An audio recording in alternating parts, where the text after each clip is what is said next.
Hey, welcome to Viking Preparedness. I am Pastor Joe Fox, and this is delicious.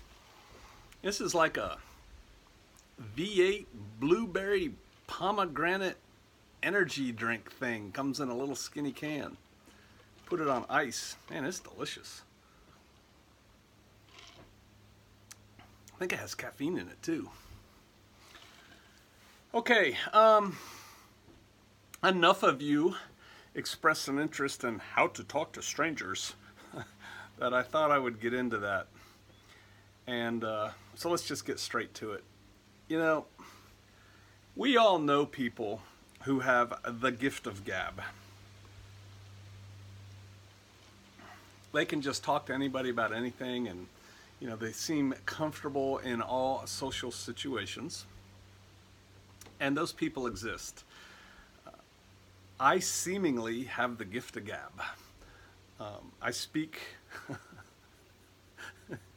a lot to a lot of people, but honestly, it's almost all contrived. I am an introvert. I'm a strong introvert. And being an introvert does not mean what many people think it means, that I am uncomfortable around people. What it means is I recharge my batteries. I re-energize when I'm by myself. And in my case, being with Sister Kate counts as being by myself.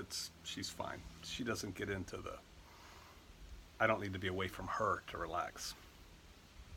But almost everybody else, oh yeah. But it doesn't mean that we can't talk to people if we're introverted. It does mean for most introverts that we are initially uncomfortable speaking with people. And I'm here to tell you that you can get over that and you can do just fine. It can be exhausting talking to people, especially for those of us who are introverts. It can be exhausting, but then you just need to, retreat to your man or woman cave and chill out for a while, and you'll be fine. So you can do this. That's the first thing. And so I have a list here. I taped it to my tripod so that I make sure I cover everything I want to cover in this video. The first thing is realize that you can do it. Anybody can talk to anybody. You can be trained. I was trained how to talk to people. I wasn't comfortable talking to people. You can be trained to walk into any situation and talk to anybody. You can train yourself to do this if you want. And so let's get to it. And if you're taking notes, I'll try and because I've got it in bullets here. First thing is to decide. First bullet, decide. Decide you're gonna talk to people. That could be you're going to a party, you're going to a barbecue, you're going shopping, you're going to the movie theater, you're going where people are. Make a decision now, or before you go, that while you're there, you're going to talk to people. If you do something like go to a barbecue or a party or something along those lines, make the decision that you're going to talk to somebody you do not normally speak with. Because a lot of us introverts will fall back into a corner of the room and we'll let people come to us, or we'll find that one person and we'll talk to them the whole night because we're comfortable with that person. Nope, you're on a training mission. You need to go talk to different people. It's not a horrible thing to say go talk to everybody at the event. Now, if it's 1,000 people, you're not going to be able to do that. All right, so you're approaching a stranger. It could be a stranger sitting next to you at the kids' football game. It could be a stranger at the checkout line. It could be, either another customer who's behind you. They're easier to talk to than the ones in front of you, or the checkout person themselves. But you have to decide, all right, I'm talking to this person. Relax. Don't be so uptight. I will tell you that it gets easier much with practice. And so, yes, you are going to be uptight the first 1,000 times you do it. But after that, it's going to be like, yeah, this works, and I can do this. So relax. You can do this, and then decide you're going to talk. Next thing you have to do, smile. Not a fake, hey, but just, one of your smiles. It has to be appropriate to the situation. When I was writing these notes, I was picturing, the other day we came upon an accident. We were in a convoy. 3 Shofarian vehicles were going somewhere. And up ahead, hey, we got an accident on the road. Roger, we pull over. Rear car pulls security. We start getting the aid kits out, send an EMT forward, and I'm the first one out. And so we're assessing the situation. How do you smile at a car wreck? Right? There's people on the side of the road. There's a wreck. There's different smiles. And I just went, hey, y'all okay?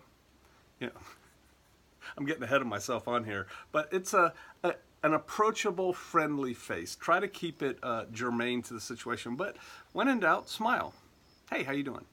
Right? The next thing you have to do, and these are kind of simultaneous, you have to match. So we've got decide you want to talk, relax was in there, but really decide you want to talk, smile, and then match. What do you match? You match their body language, you match their facial expressions, you match their tone. If they're standing up straight and tall, stand straight and tall. If they're kind of slouch down a little bit. If their face is all screwed up, you can start with your face all screwed up. Something bad just happened. They're like this, you're like, it's going to be okay. All right, you can go to the smile, but you want to match. This can go much deeper and hours. The government sent me to, at the time, classified course called Neuro-Linguistic Programming, NLP, which just goes off there. There's a lot of stuff, most of it bad, on YouTube on NLP, but NLP is a real thing. Most people don't understand it. They take one little piece of it and run with it, and they're missing the bigger picture. But for now, for those of you who are uncomfortable with people, smile and then match what they're doing. Match their tone, match their body language.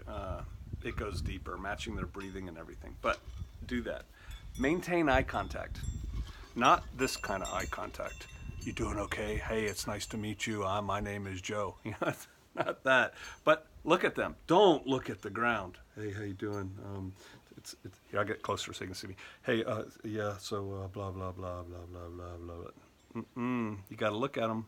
You got to look them in the eye. It's going to feel very uncomfortable at first. Force yourself, and when you do it, especially when you're uncomfortable, try not to look like you're forcing yourself to look them in the eye. Kind of make it natural, okay? So that's what you got to do. You got to look them in the eye, maintain eye contact. And then this is part of the relax. You got to be real. You got to be genuine. Be yourself. See, you can actually be someone you're not, but it works better if you be yourself to a degree. You have to express, this is the next thing, express care and concern, but that has to be genuine. And so I realize I'm starting to get into nebulous things, so I'm going to have to give you an example. My wife and I and our kids do something that we call foxing people, because we're the foxes. And we probably picked it up from my father, who can work a room, because he was trained to do it too. And then I picked up things and so raised the family. But we go from business to personal very quickly with people. The waiter, the waiter or waitress, your server, deals with what, 50, 60, 100 people a night, right? Tables, whatever, however many they deal with. And it's always the same. Hi, welcome to whatever. My name is Ashley. Can I get you started with some drinks? Can I get you an appetizer? Yada, yada, yada. and they get various levels of politeness and rudeness from the people, and then they know how this goes, and then they bring the drinks back. Have y'all decided on anything yet? Do you need any more time? That goes. They bring their food. They make a quick circle around. Does everything look okay? Okay, boom, you know, and then you know how it goes, right? And that's the interaction they have with people. A lot of times people don't even look at them. Yeah, everything's good. Yeah, we're good. No, thanks, right? And they're used to that, and they're comfortable with that. We look at them and they say, hey, how's everything? How are you guys doing? Da, da, da. And we'll look at them and go, the important thing is, how are you doing? Eye contact, real concern, real expression of them as a person, not an automaton. That works. All of a sudden, you've taken them out of their normal where they thought this was going, and somebody actually cares about me? That's what they're thinking. And usually they respond well to that. Now, you can't say it in a sleazy way.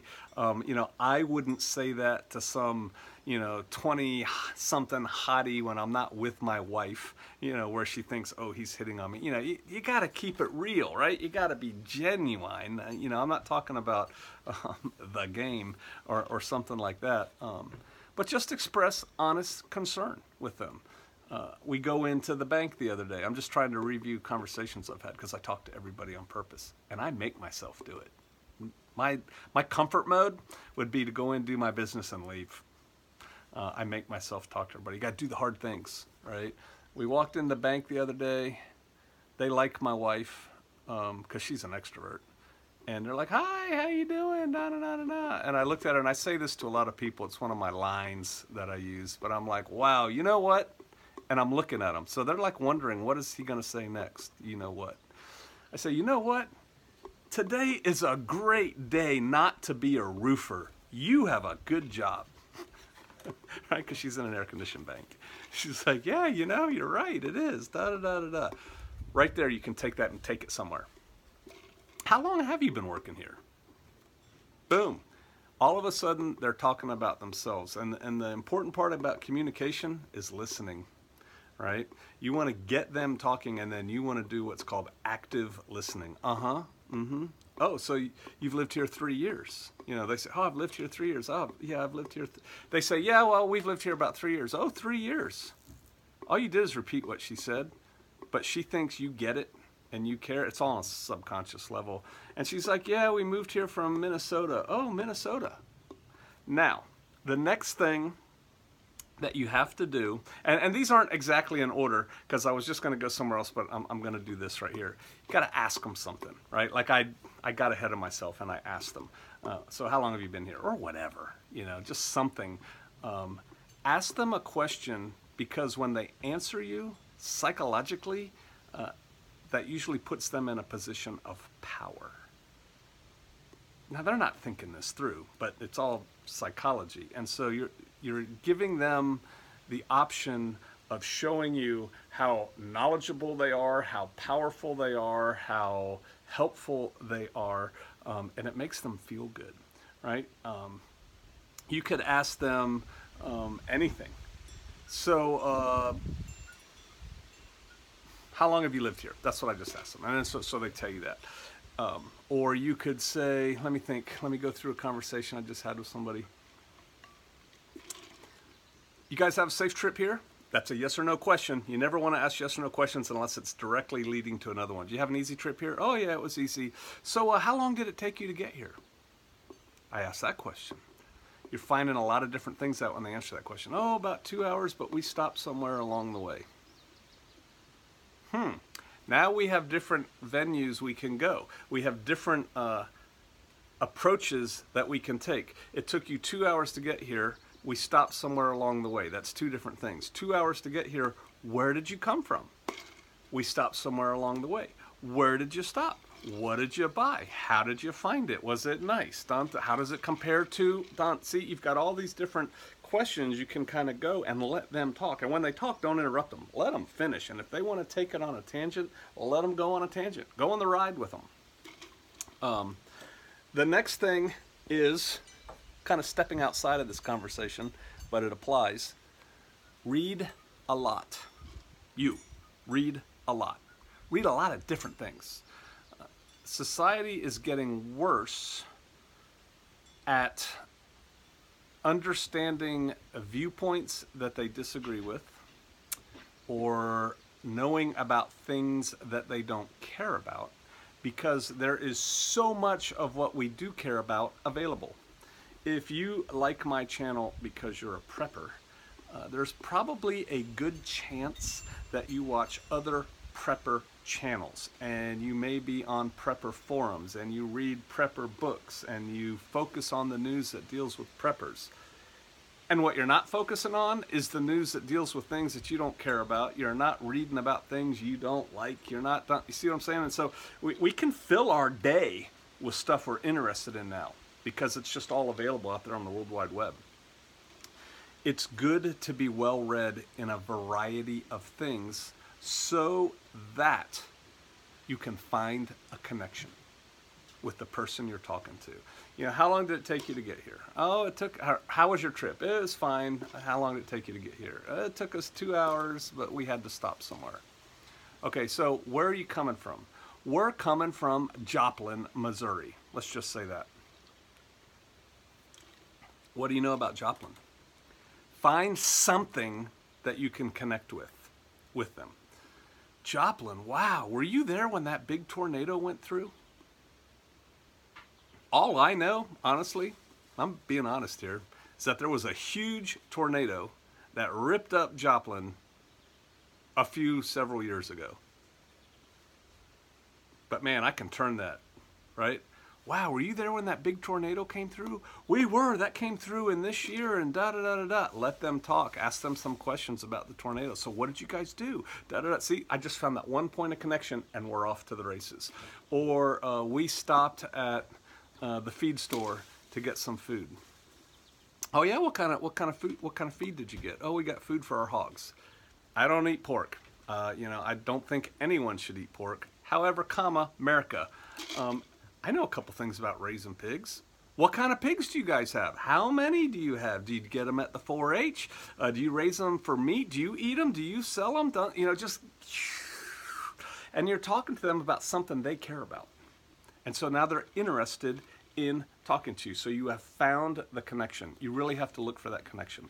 And the more well-read you are, the easier it is to find it. You can find a connection on anything. My wife was just at the, I was with her, but she was doing the conversating. We were renting a car, and somehow in the conversation, something came up, and she said something about Depeche Mode, which is a band. And the guy was off to the races, man. Oh, I love that band. You know, because we're geezers. You know who Depeche Mode is? Yeah, too bad they're not a band anymore, yada, yada. Man, I would have loved to. Hey, have you been here? Yeah, I'm going here, da, da, da, da, da. Next thing you know, we got a discount on our car.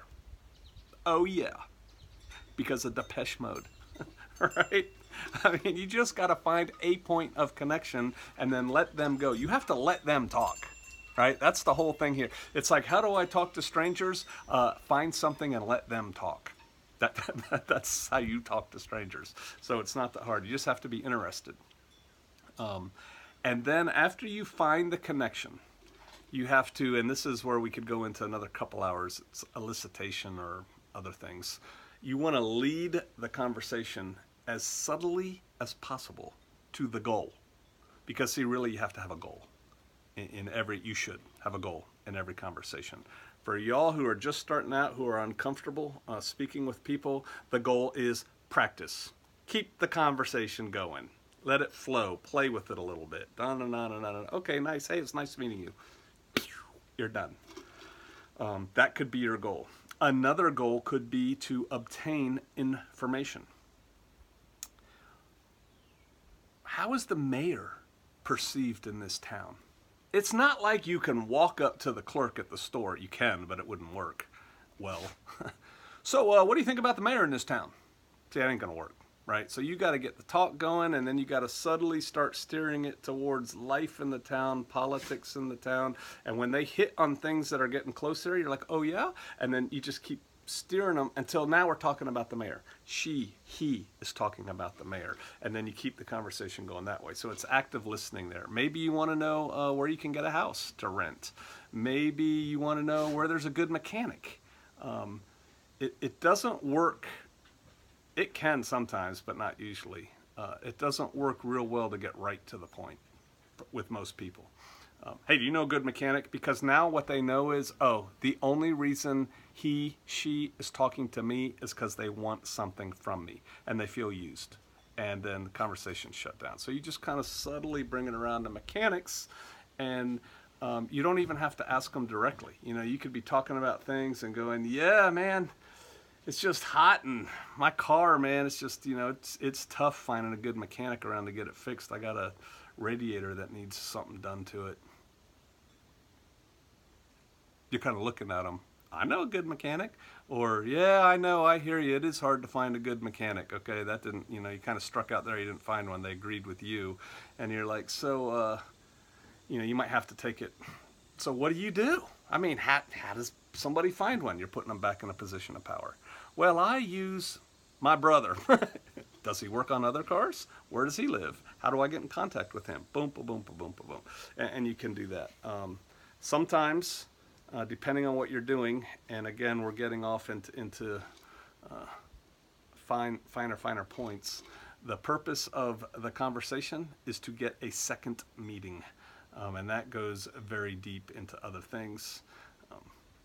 And we'll just leave that at that right now. But, you know, we want to develop this relationship further. We can't do it across the counter. We can't do it on the bleacher. We need to get a second meeting. And then there's ways to do that. But for right now, y'all need to get out there and practice. Just go practice where it doesn't cost you anything, right? When you're done with the conversation, do an after-action review with yourself. Or if somebody was with you, your wife, your husband, and you know they know you're going to practice, talk with them about it. How did it go? How did your approach come off? How did the keeping the conversation flowing come off? Did you get the information you wanted coming out of it? Where did you lose the initiative? Where did it break down? Where, you know, just go over the whole thing. What went good? What did you do well? Because we want to keep doing that. We want to sustain that. What didn't work so well? What do we need to improve on, right? But the more you do that, and I suggest you write these things down. Keep a little notebook, write them down, review them before your next conversation, and you'll get better. You'll get constantly better. I could tell you stories, but I don't think I'm going to right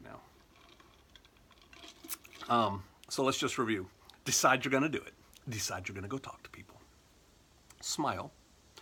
Be approachable is really what you're trying to do. You know, if you're I talked about don't be that guy before. If you're the really, I don't have sunglasses out here. You're the really paranoid guy, and you know you're kind of shifty, and you don't really trust people, and it's because you're not really self-confident.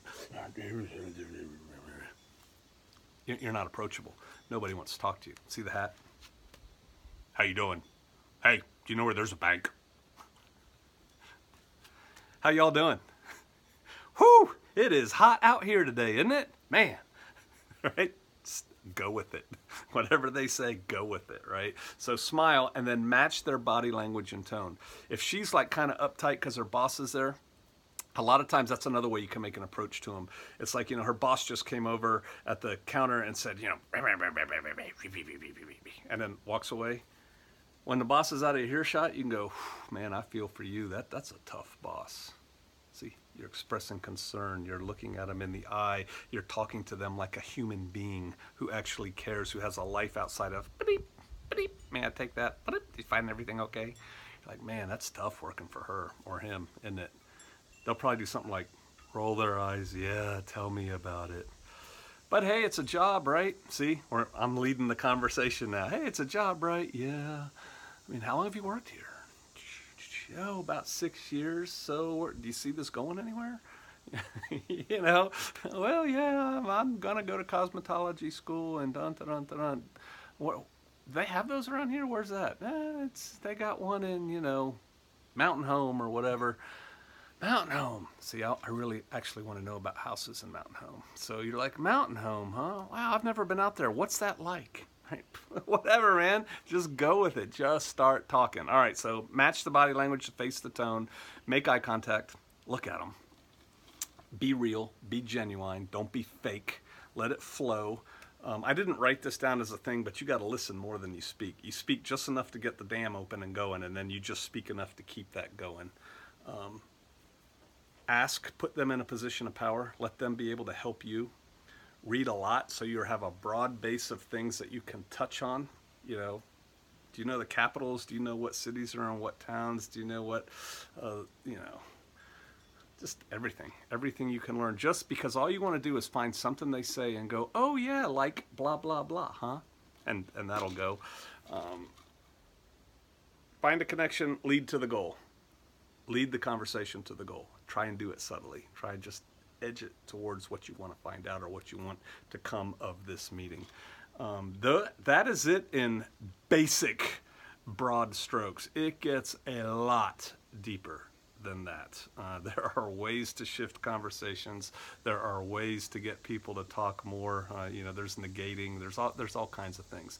But that right there, for people who are uncomfortable with talking with other people, will get you going. Go out and practice talking to people. Kind of coming off of that a little bit for the rest of y'all who are just watching this, but you feel comfortable talking to people. Some of the principles here apply to everything, to life. And I'll give you an example. I try to make myself do the things I don't like doing. That aren't bad things. You know, I don't try to make myself shoot up heroin. But, you know, what don't I like doing? I don't particularly like doing hard physical work in the middle of the day. But I go out there and do it sometimes, just because. I'm uncomfortable, whatever. I mean, this isn't about me. This is about you. If you want to run with the big dogs, you got to get off the porch. If you want to run with the big dogs, you got to pee on the tall trees. You got to get out there and do stuff. Push yourself. Make yourself a little bit uncomfortable. Get comfortable being uncomfortable. All right. I hope that was helpful. Give me comments down below. Maybe we can get some dialogue going. All right. I'll see you out there.